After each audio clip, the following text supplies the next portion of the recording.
আলহামদুলিল্লাহ। আজকে একটা খুব একটা জরুরি কথা নিয়ে আসছি। সেটা হলো যে অরাজনৈতিক তাবলীগের সংগঠন কিভাবে রাজনীতিতে রূপ নিল সেই সম্বন্ধে একটু কিছু আলোচনা করব।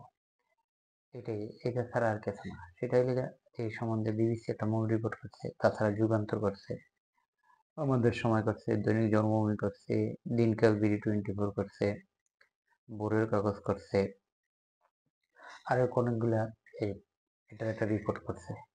মোটামুটি আপনাদেরকে বিবিসির যে রিপোর্টটা আছে ওই রিপোর্টটা যদি মোটামুটি করে আপনাদেরকে শোনাই তাহলে বুঝবেন যে এরকম হালকা পাতলা যেখানে উঠে গেছে যে তবলিগের ইস্তেমালের উপলক্ষে যেমন দুই পক্ষেরই সংঘর্ষ হয়েছে এবং সংঘর্ষে 4 জন মৃত্যু হয়েছে। মৃত্যুর পাশাপাশি এরকম এরকম কাউকেও একজন মারা গেল।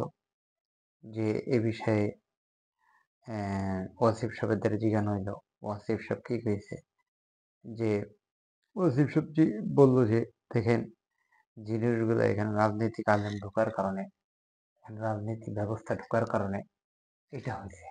দেখেন যে যে সমস্ত রাজনীতি আলেম ঢুকছে এটা যদি আপনি দেখতেছেন আজকে ওই যে মিটিং এ যেমন আবদুল্লাহ, ওবায়দুল্লাহ ফারুক, জুনায়দ আল হারিরি এবং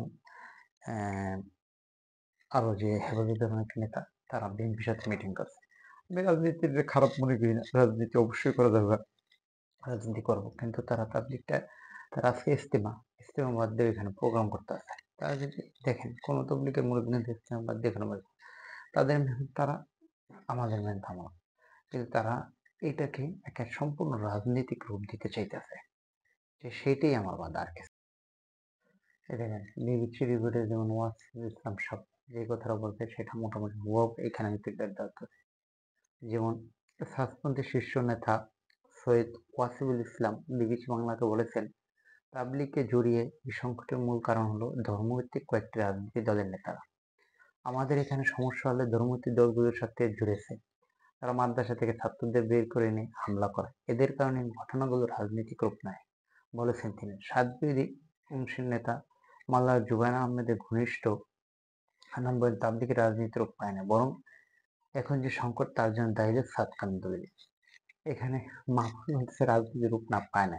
তা রাজনীতির রূপ না পাইলে দেখেন আমাদের সাত গ্রুপ আছে, সেই গ্রুপে কয়জন রাজনীতি নেতা আছে, আমাদের কয়জন নেতা আছে, সেইটাই তো বুঝে যায়। এই লিগে দেখে যায় প্রত্যেকটা মোটামুটি প্রত্যেকটা পত্রিকায় যে এখানে দিল, যে এখানে দিল, এরপর তারপর আরো কিছু কইছে যে ওই বিরোধীর পর বাংলাদেশের দুই গ্রুপ আলাদা হয়, দুই গ্রুপে ইস্তেমা হয়। বিরোধীর কারণে 2018 সাল থেকে ইস্তেমা আসতে পারছেন সাতকত তুলবে।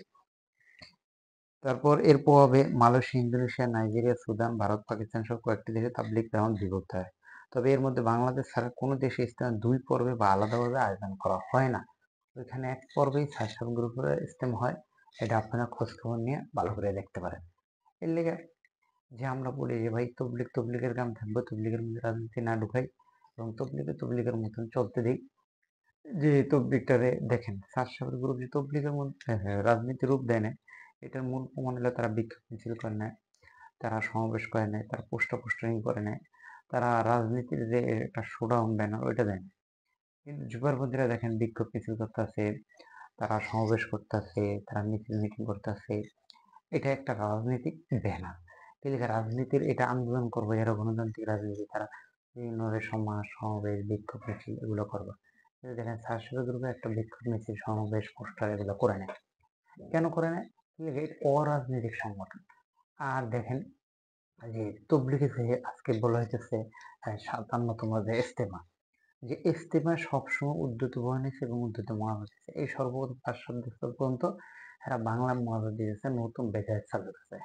আল্লাহ তাআলা এই নতুন বেদায়েত আমাদের রক্ষা করুক এবং তবলিগকে অরাজনৈতিক হিসাবে আমাদের রাখুক। যারা তবলিগের মধ্যে সমস্ত দলের মানুষ আছে, যেমন যে বাংলাদেশের যত দল আছে, নামগুলো বললাম না, আপনারা তো সবাই জানেন। প্রত্যেকটা দলের মানুষ এখানে আসবে, তবলিগ করবে, তাদের যেখানে ভালো লাগবে রাজনীতি করবে।